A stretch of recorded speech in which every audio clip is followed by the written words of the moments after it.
ఏమైంది? ఎందుకు?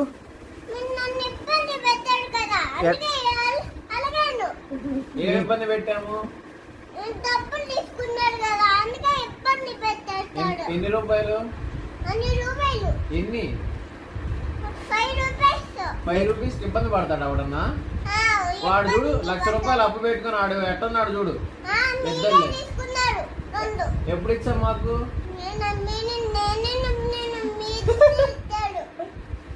ఎప్పుడు ఇచ్చావు? నువ్వు ఇచ్చావా లేకపోతే మేము తీసుకున్నావా? ఎవరు వాళ్ళంటే? పిడత మొహం వేసుకుని ఏంది నీకు? సరే ఇప్పుడు ఏంది అలిగినావా?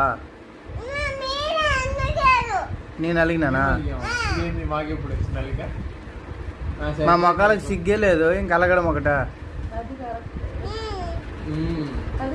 పెడతా మొహం